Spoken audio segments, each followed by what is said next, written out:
name is Ashley Conscien. I'm 19 years old. My mom passed away March 23rd, 2012. Her name was Angie Forrester. She passed away in Texas, and she had 7 children. My mom left us when we were 9 and 7 years old, me and my brother, in North County. She didn't give us any warning. She didn't care about what anybody thought. She didn't call us, nothing. She just left.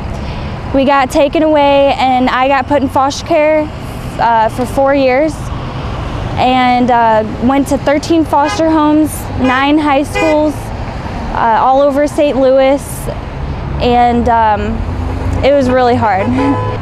I went to, I can't remember all of them, but I went to Windsor High School.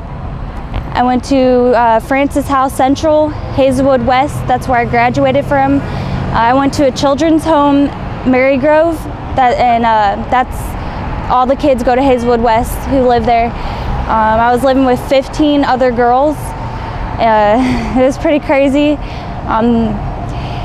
A lot of the foster homes, they weren't very nice, and they make it feel like it's your fault that you're in foster care. No, none of my family could take me. Most of my family do heroin also. My aunt passed away 2 years ago from a heroin overdose, and my uncles, my grandma, a few of my other families still do heroin. One of my uncles passed away from a brain aneurysm from meth. As I was growing up, I knew my mom did heroin. Most of the time she didn't lie about it. She would say that she did it. She wouldn't exactly say she was doing it at that time. Sometimes she would say she wasn't for a while, but she would call me never on holidays, never on birthdays unless it was hers. I know she loved me, but the heroin all she cared about was getting her fix. She had 7 kids. None of them lived with her because they all got put in foster care. She would prostitute for heroin. She would make videos, like porn videos for heroin, and sell them, which is illegal in Texas to make any kind of video like that. She would deal drugs for like her pimps and stuff. It made me really depressed growing up. I tried to commit suicide a few times with pills. When I was 12 years old, I lived with my dad, and I remember I started to steal pills from the medicine cabinet just to feel like I was getting attention maybe, and it also made me feel like I was closer to my mom, because that's what she did. She did pills. And I would get really sick.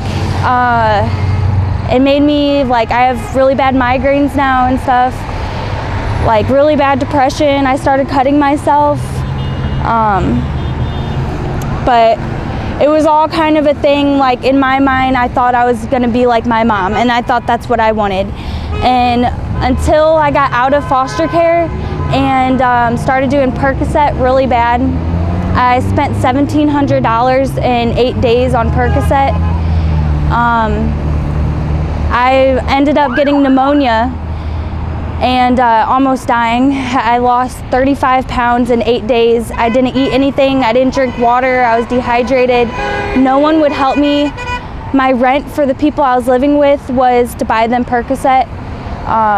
So they stole the rest of my money and let me just lay on the floor like that until I called 911.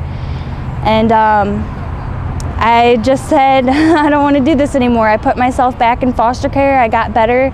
And when I got emancipated, I was homeless for a little bit, but I kept myself from getting in trouble. It's just, I didn't want to become like my mom and my family. I wanted to make something better of myself. I mean, I have my own home now. I work now. I pushed everybody that was bad, including family, out of my life. And sometimes you just have to stay away from people that put you in bad situations. Me and my brother and my sister, it was my brother Matthew, my sister Paige, and me. we lived in North County with my stepdad and my mom. And me and my brother were at school. My little sister had autism, so she stayed at home. I think she was homeschooled maybe. I blocked a lot of stuff out. I don't remember much. But when we came home from school, no one was home. The doors were locked. It was snowing. It was really cold. We were stuck outside for like 6 hours. Finally, my dad came and said, your mom left. She sold I remember she was having garage sales. She was selling all our clothes, furniture, toys, everything that we had, she sold.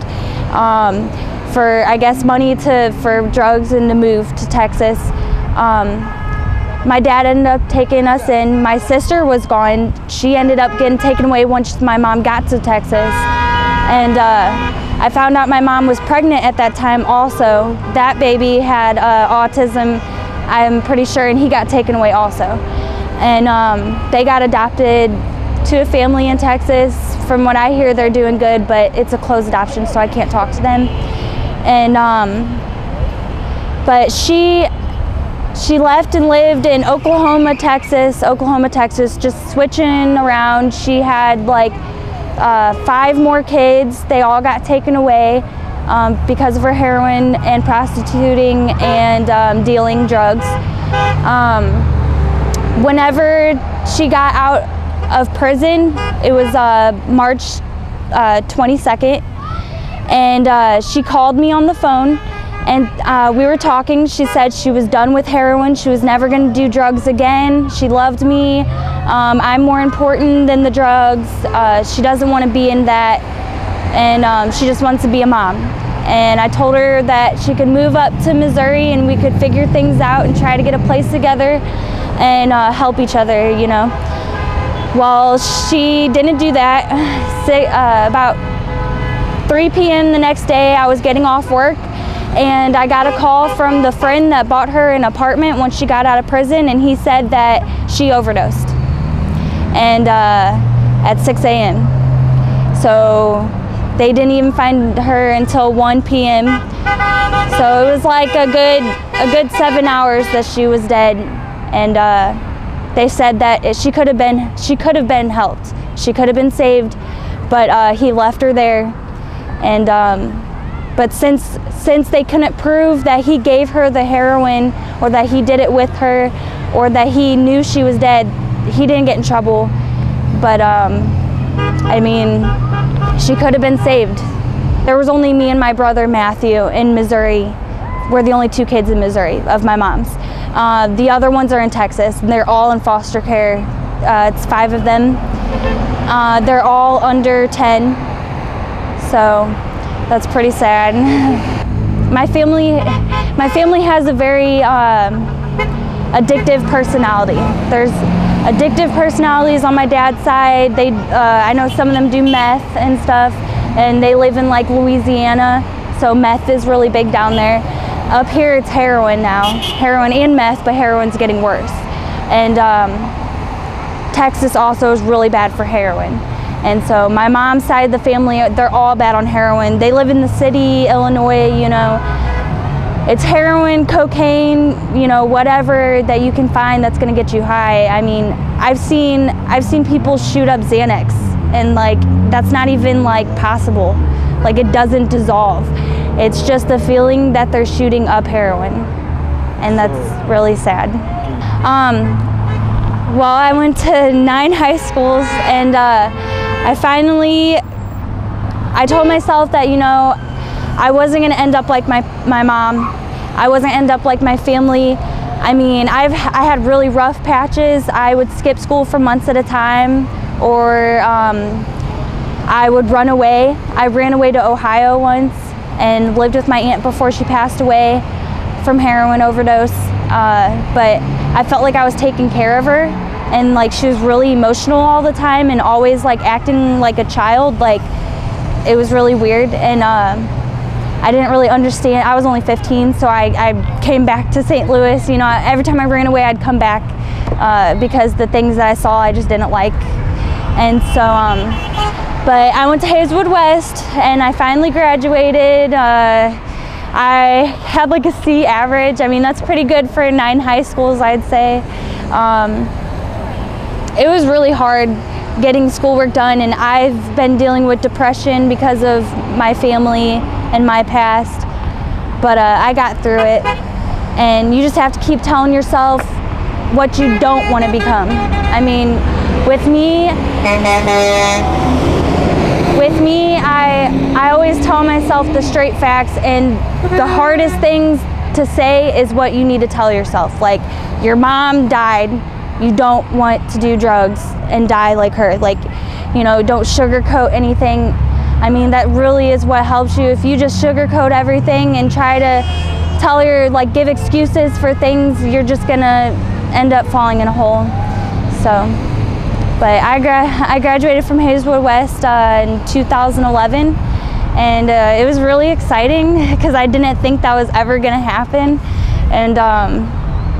And then when I got emancipated, that was like the second biggest thing in my life, because foster care was like, this was just my life. Like, that's what I thought my life was gonna be like, you know, living with like 15 other girls and like having all these staff members that are really mean to you and like they don't like their job. It's like, but I mean, I got through it, and it was, I can't say that I'd ever take any of that back, because it made me who I am, and it made me, I guess, stronger. And I still have hard times now, but I can still be like, I can get through this because I got through all of that. Hi, my name is Erica Sundag. I'm from Columbia, Illinois, which is right across the river from here at Arnold, Missouri, where I am today on November 4th. And I am actually involved with the Anti Heroin Rally Movement because of April Klepper, who I met several months ago on a ghost hunting tour, actually, and she got me involved with this because I work for the local newspaper. And I've never dealt with these type of drugs before, and neither has any of my family members, so I'm blessed at that. But right before I had back surgery, you know, I had issues with the drugs, the prescription drugs and such, and now I feel like I'm a better person not being on them anymore. So this, I feel like I need to do. I need to help people realize that there's hope out there, that if they're addicted to pain medicine, if they're addicted to heroin, if they're addicted to meth or anything, there's help and hope out there. So please go out there and, you know, help your friends and your family. We're working and getting into the school districts in Monroe County. We have been in the Waterloo School District meeting with the faculty, and we're going to be meeting with Jabot High School's principal and assistant principal this week. And in a few weeks, we're going to meet with the Columbia School District. So I'm looking forward to helping with that and promoting it in the school districts.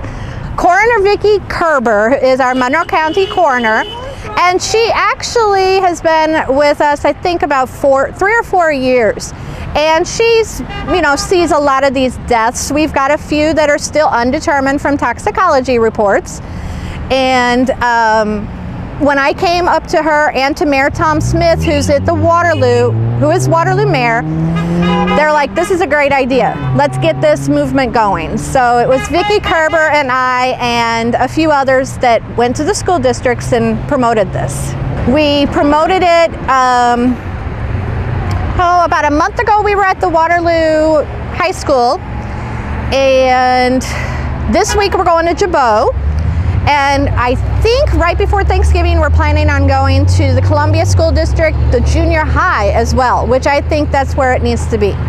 So we have actually had Chad Sabora, Misty, Totra Lang, April Klepper, and Chris Duran there, and talking about what it's like to either be in the rehab, be an addict, or be a parent who has lost a child from heroin. And so I get the joys of putting it in the newspaper. This is going to be educational for now, yes. We're actually trying to do faculty first, and we're thinking by springtime we'll be to the students. We'll be able to sit with the students. I've already spoken with John, and he's going to bring puppy dog Ava along, and we'll be able to talk to the students this spring. We'll be educating the students so that they don't start at all. If they know anyone, call 911. they're not, the 911 dispatchers are not going to get upset at you at all. Please call. Please call if you know anyone, even if it's you, please call for help. It's not worth dying for. It's not worth losing your life at 20 years old or 22 years old. You've got the rest of your life ahead of you, so please just call 911. Hi, my name is Thomas Massaro. I lost my dad to heroin about a year ago on August 22nd. My dad did heroin my whole entire life through me growing up. I've seen him travel from Arizona to California and back through a triangle selling it my whole life. I've seen a lot of people that he's been with that he's lost, and I've heard a lot of stories about people, well, that have gone to jail and done other things because of the drug that have been close to him. Some of them family members, lost a few of his cousins to the same thing, and a few of them that are still on it, and I've lost a few of my good friends. One of my best friends is actually on it right now, and he's been clean for about 2 months now, so we're trying to hope for best for him, and that's really everything that I have about it.